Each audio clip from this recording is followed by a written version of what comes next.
The topic is monetary policy. We'll be starting with the meaning of monetary policy. Monetary policy is a process by which the monetary authority of a country controls the supply of money, often targeting a rate of interest for the purpose of promoting economic growth and stability. So in general, it refers to all the action of central bank of a country that affect directly or indirectly the supply of money, credit, rate of interest, and banking system.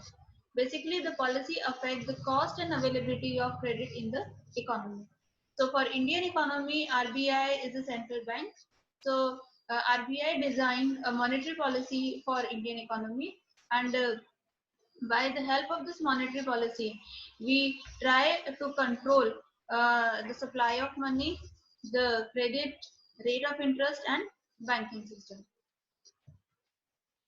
Now, the objectives of monetary policy.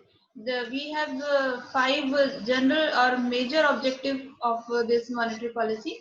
First objective is to control the inflation. Means when price is rising, to control the price, we generally change the monetary policy. And then to achieve a desirable economic growth rate, we change the monetary policy. And then exchange rate stability means the exchange rate of Indian currency with foreign currency. If we want to stabilize it, we change the monetary policy. And to achieve the level of full employment, maximum employment, we follow the policy, we change the policy. And for stability in price level, we design a suitable monetary policy. So these are the major objective of monetary policy of any country. Now, how we achieve all the objectives? We have some instruments. With the help of these instruments, we achieve the objectives of monetary policy. Here we have divided the objective into two categories: quantitative and qualitative measures. Quantitative and qualitative measures. As the name suggests, when we have to control the quantity of the credit, we go for quantitative measures. When we have to control the quality of the credit, we go for qualitative credit measures. Now, first we'll be starting with the quantitative measures. So, quantitative measures, we have bank rate. Bank rate, it is a very important instrument of credit control, and it is a rate that minimum rate of interest at which central bank of a country is willing to discount the first grade securities of other banks or lends an approved security. So, by increasing or decreasing bank rate, we can control the credit. Second is open market operations. When a central bank of a country buy or sell securities in an open market, it is called open market operation. So whenever we have to contract whenever we have to increase or decrease the credit in the market, accordingly we changes open market operations. Then next is change in minimum reserve fund. Minimum reserve fund, every commercial bank it is required to keep a given percentage of their total deposit as cash reserve with central bank. Central bank can increase that reserve, central bank can decrease the reserve, whatever is the requirement of the economy. Then change in liquidity ratio. Every bank is required to keep a given proportion of its total asset in the form of liquid asset.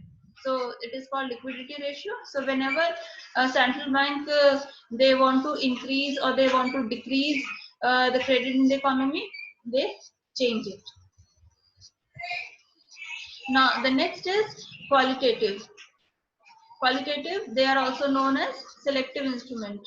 Selective means when we have to control the credit in the selected areas of the economy.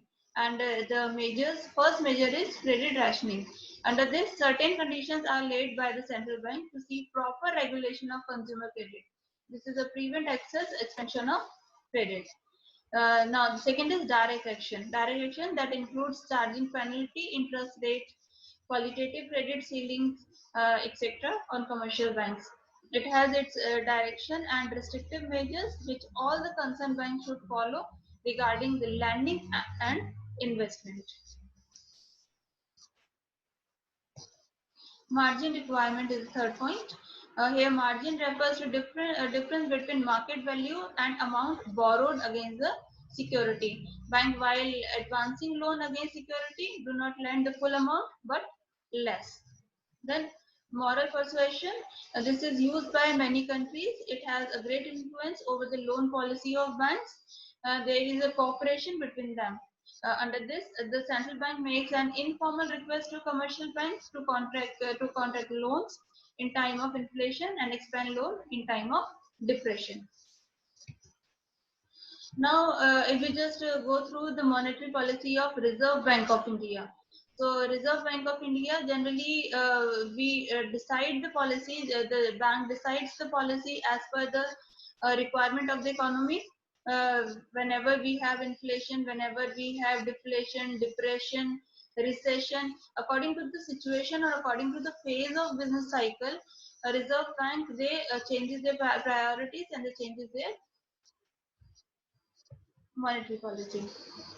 Now, this is the current policy rate that is being followed by RBI on today's date, 15th April 2020. The bank rate is 4.65%, CRR is 3%, SLR is 18%, and the 91 days treasury bill 4.29%, 182 days treasury bill 4.57%, and 364 days treasury bill 4.62%. Now, the last is the limitations of monetary policy. First limitation is monetary measures alone cannot be sufficient. We require a good fiscal policy along with monetary policy whenever we have to achieve a certain objective. So, both the policies will be working simultaneously. Second, if prices are rising due to limitation of raw material, monetary policy will not be helpful in controlling the price because the reason is not supply of money. The reason of price rise is limitation of raw material. Here we have to increase the supply of raw material, then only price will be controlled. And the last point is if the inflation is due to deficit financing, then again monetary policy will not be of any use because deficit financing is a part of fiscal policy. So here fiscal policy has to be changed. Monetary policy will not be working well here. So these are the limitations of the monetary policy. Thank you.